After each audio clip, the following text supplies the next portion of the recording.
Welcome back, everyone, for another deep dive.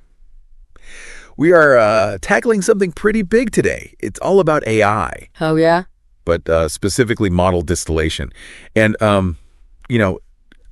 our listeners are always super into AI, and they always want to, get right to the good stuff. So we're going to dive right in.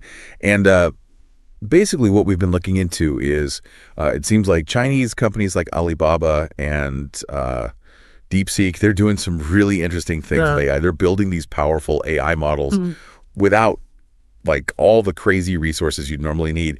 And it all comes down to this thing called model distillation. So let's break it down. Let's figure out what exactly is it, how does it work, and what does this mean for the future of AI? Yeah, for sure. So model distillation, it's a really interesting concept. Basically, you know how typically you have these massive, really resource-intensive AI models? Yeah. Like, think of it as a supercomputer trying to just crunch all this data and solve these problems. Model distillation is like taking all that knowledge and kind of distilling it down into a smaller, more efficient model. So it's almost like, you have this expert with all this knowledge, and they're teaching a student.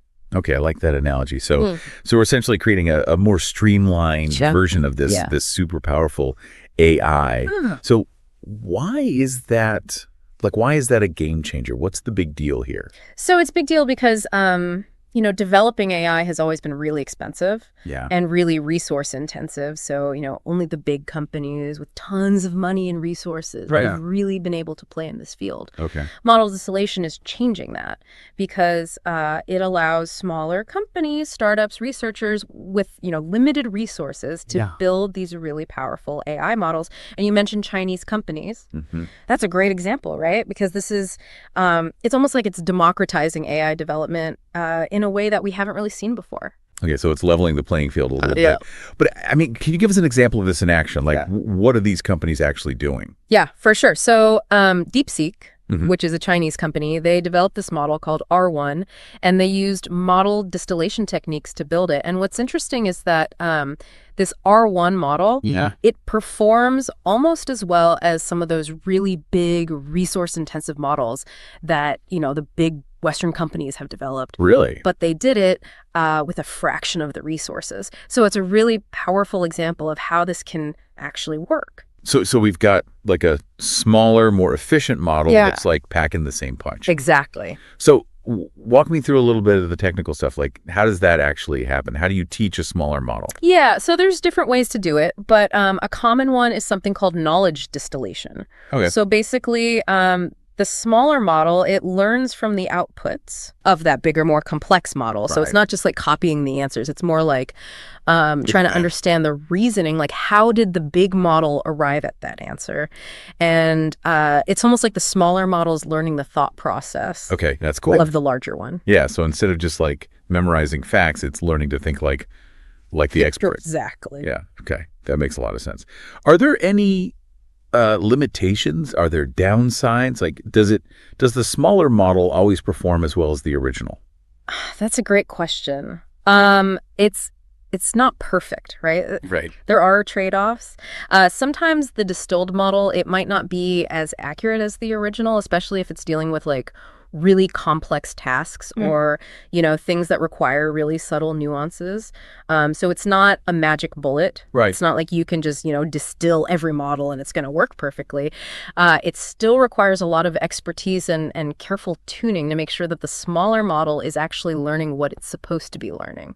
Okay, so it's kind of a balancing act. Yeah. You gain efficiency and you make it more accessible. Right. But you might lose a little bit of accuracy. Exactly. So it's a powerful tool. Yeah. But it's got to be used strategically. Yeah. We keep coming back to this idea of democratizing AI. Yeah. What do you think the long-term impact of model distillation could be?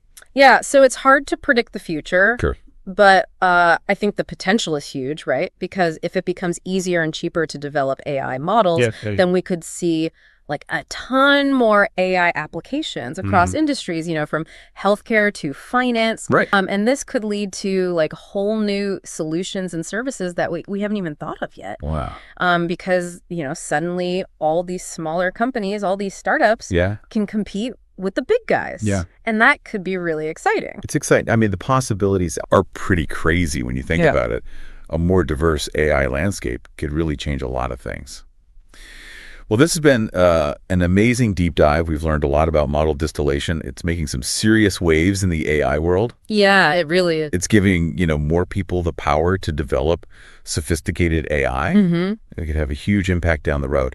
Any final thoughts? Yeah, I think, the big question now is, how's this all going to play out? Right. Like, how will this affect, the balance of power in the tech industry? Will we see, more specialized AI applications, things that are really tailored to specific needs? It's going to be interesting to watch for sure. Yeah, really interesting.